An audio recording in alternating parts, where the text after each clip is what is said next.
तो क्या विश्व युद्ध अब हो जाएगा और 1000 दिन के बाद अब क्या ये वर्ल्ड वॉर 3 और न्यूक्लियर वॉर में युद्ध जो है बदल चुका है? इस पर बात करने के लिए मेरे साथ defence expert Sanjay Srivastava sir है। सर सारा ये सिचुएशंस बता दीजिए 1000 दिन के बाद जो हालात अब बन गए हैं, और अब क्या रूस के पास सिर्फ एक ही सिचुएशन है कि वो अटैक करे न्यूक्लियर वेपन के साथ? यूक्रेन के द्वारा यूनाइटेड स्टेट्स ऑफ अमेरिका के बाइडेन एडमिनिस्ट्रेशन से लॉन्ग रेंज की आर्मी टैक्टिकल मिसाइल सिस्टम्स के रशिया के विरुद्ध इस्तेमाल की इजाज़त मिलने के बाद यूक्रेन ने 6 ऐसी मिसाइल्स का इस्तेमाल करते हुए रशिया की टेरिटरी पर हमला किया है। वहीं रशिया की तरफ से अपने न्यूक्लियर डॉक्ट्रिन में बदलाव किया गया है और इस बदलाव को रशिया के राष्ट्रपति व्लादिमीर पुतिन ने अपनी अनुमति दे दी है। और रशिया की न्यूक्लियर डॉक्ट्रिन में जो बदलाव किया गया है उसमें अब ये प्रावधान किया गया है कि यदि रशिया या उसके एलाइज पर किसी नॉन न्यूक्लियर वेपन स्टेट के द्वारा हमला किया जाता है और वो हमला एक न्यूक्लियर वेपन स्टेट के द्वारा बैक्ड या सपोर्टेड है, तो ऐसी स्थिति में रशिया या उसके एलाइज पर किया गया ये हमला उस नॉन न्यूक्लियर वेपन स्टेट और न्यूक्लियर वेपन स्टेट के द्वारा किया गया संयुक्त हमला या ज्वाइंट अटैक माना जाएगा। यानी फ्री है रूस अपनी तरफ से जिस तरीके से जो है अलाउ कर रहा है, यानी कभी भी वेपन्स जो है अलाउ यहां पर किए जा सकते हैं। बहुत शुक्रिया सर हमारे साथ यहां पर जुड़ने के लिए। लेकिन इसी बीच बड़ी खबर आपको बता रहा हूं युद्ध क्षेत्र से, जहां पर लगातार बड़ी कार्रवाई हो रही है और वहीं रूसी नौसेना के एक अधिकारी पर बड़ा हमला किया गया। रूसी नौसेना की हत्या का सीसीटीवी फुटेज यहां पर सामने आया है। रूसी नौसेना के जो नौसैनिक है उस पर बड़ा हमला किया गया। घात लगाकर रूसी सैनिक की जो कार है वो उड़ा दी गई। ब्लास्ट के बाद कार के परखच्चे यहां पर उड़ गए।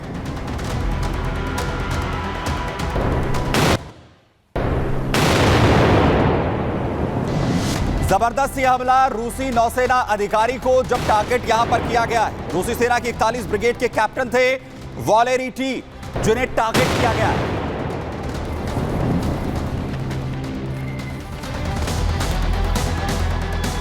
और मैं आपको आगे लिए चल रहा हूं और अब बात करने जा रहा हूं आखिर मिडिल ईस्ट में जिस तरीके के हालात यहां पर नजर आ रहे हैं और कैसे कार्रवाई इजराइल लगातार कर रहा है, आपको बताता हूं। जरा देखिए, नेतन्याहू अपने मिशन सफाया हिजबुल्लाह का, जिस पर वो पूरी तरीके से जुटे हुए हैं। लगातार लेबनान में बड़ी कार्रवाई चल रही है, ग्राउंड पर आईडीएफ बरस रही है, तो इजरायली एयरफोर्स लगातार एयर स्ट्राइक करती हुई नजर आ रही है।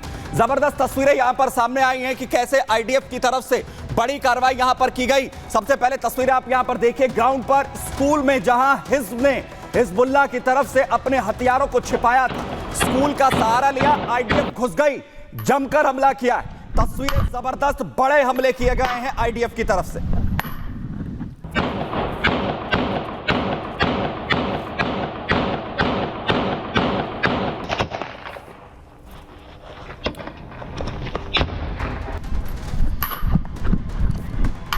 एक स्कूल कंपाउंड में जो निशाना है वो आईडीएफ की तरफ से हिजबुल्लाह के ठिकाने को बनाया गया है, जहां पर, और वहीं दूसरी तरफ बालबेक में भी बड़ी कार्रवाई की गई। आईडीएफ ने बड़ा एक्शन यहां पर दिया और आप देखिए जहां बड़ा अटैक किया गया, सिर्फ और सिर्फ धुएं का गुबार आपको यहां पर नजर आएगा। बालबेक में ये बड़ी कार्रवाई आईडीएफ की।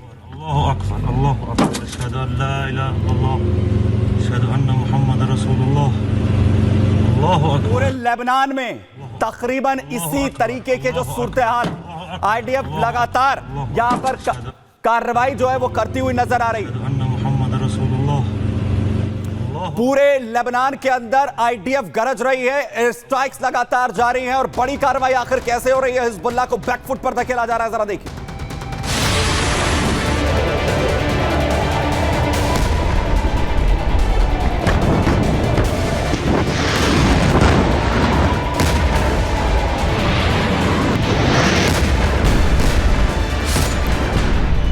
इजराइल के प्रधानमंत्री नेतन्याहू का लेबनान में ईरानी प्रॉक्सी हिजबुल्लाह के सफाए का मिशन धड़ाधड़ चालू है।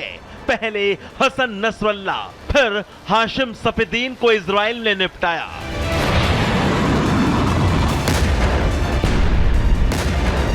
हिजबुल्लाह के हथियार डिपो, हिजबुल्लाह के बैंक, हिजबुल्लाह के अस्पताल के अंदर अड्डे, सुरंगें, हिजबुल्लाह के लड़ाके कमांडर सब एक के बाद एक इजरायली सेना हवाई और जमीनी हमले से खत्म करती जा रही है।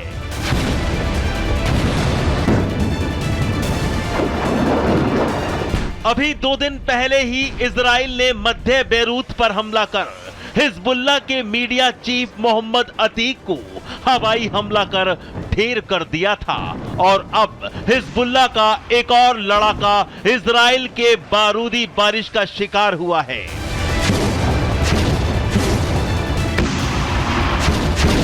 इजरायली सेना का दावा है कि उसने दक्षिणी लेबनान में नाबिते के जाओज गांव पर एयर स्ट्राइक कर हिजबुल्लाह के कमांडर को मार गिराया है। इजराइल के हवाई हमले में मारे गए हिजबुल्लाह कमांडर का नाम अली तौफीक दोएक है, जो हिजबुल्लाह की मीडियम रॉकेट रेंज यूनिट का कमांडर था। हिजबुल्लाह के रॉकेट यूनिट कमांडर अली तौफीक इजरायली सेना के रडार पर था, जो हाइफा और नॉर्थ इजराइल में हमले का जिम्मेदार था। नेतन्याहू पूरी तरह से भड़के हुए हैं। बेरूत, नाबिते, सिडोन, बालबेक, लेबनान का ऐसा कोई शहर नहीं जहां तबाही का बारूद ना बरसा हो। हिजबुल्लाह की जड़ें इजराइल ने हिलाकर रख दी हैं। तभी तो ईरान ने हिजबुल्लाह से साफ कह दिया है कि इजराइल की युद्ध विराम शर्तें मान लो और जल्द से जल्द लेबनान इजराइल सीमा और उत्तर की लितानी नदी से अपने लड़ाके पीछे हटा लो, क्योंकि बाइडेन जाते जाते इजराइल और हिजबुल्लाह के बीच छिड़ा महायुद्ध रुकवाना चाहते हैं और इसलिए बाइडेन प्रशासन इस पर तेजी से काम भी कर रहा है। इजराइल और हिजबुल्लाह के बीच सीज फायर की अमेरिकी कोशिश जारी है, लेकिन जिस तेजी के साथ नेतन्याहू हिजबुल्लाह के सर्वनाश पर तुले हैं, उससे साफ है कि युद्ध विराम होने तक हिजबुल्लाह का नया चीफ नईम कासिम भी कहीं ढेर न कर दिया जाए। Bureau report, Republic Bharat. और वहीं दूसरी तरफ मिडिल ईस्ट में लगातार इजराइल जिस तरीके से हिजबुल्लाह के कमांडर्स को ढेर कर रहा है, एक और कमांडर को ढेर यहां पर कर दिया गया है, अली तौफीक दोएक, जिसे एयर स्ट्राइक में मारा गया है। अली तौफीक को ढेर किया है नाबिते के गांव में, जहां इजराइल की फोर्सेस की तरफ से यह बड़ा अटैक किया गया। हिजबुल्लाह की रॉकेट इकाई का यह कमांडर था तौफीक, जो जिम्मेदारी संभाल रहा था और हाइफा और उत्तरी इजराइल पर हमले का जिम्मेदार था, जिसे आईडीएफ ने ढेर कर दिया। हाइफा और उत्तरी इजराइल में जो हमले हुए उस पर बड़े हमले जो है वो किए गए थे, जिसके बाद आईडीएफ ने यह बड़ी कार्रवाई यहां पर की। और इसी बीच बड़ी अपडेट आपको बताऊं, मिडिल ईस्ट में युद्ध को लेकर शांति वार्ता की कोशिशें जिस तरीके से हो रही हैं, उसमें सीज फायर पर अमेरिका की तरफ से, अमेरिकी प्रवक्ता की तरफ से बड़ा बयान आया है। इजराइल और हिजबुल्लाह में जल्द युद्ध विराम संभव है। जाने से पहले, अपना पद छोड़ने से पहले बाइडेन शांति की कोशिश यहां पर करते हुए नजर आ रहे हैं।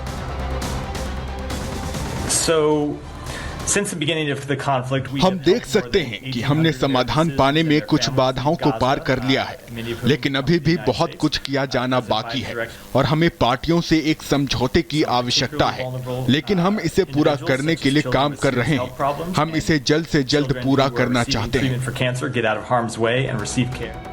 बड़ी बात यह है, ट्रंप मिडिल ईस्ट के अंदर इजराइल को पूरी तरह अनुमति दे रहे हैं और दूसरी तरफ बाइडेन है जो कि रूस के खिलाफ यूक्रेन को अनुमति दे रहे हैं। यानी शांति की बात अभी बेमानी सी नजर आती है। संग्राम में आज के लिए इतना ही, दीजिए इजाजत, धन्यवाद।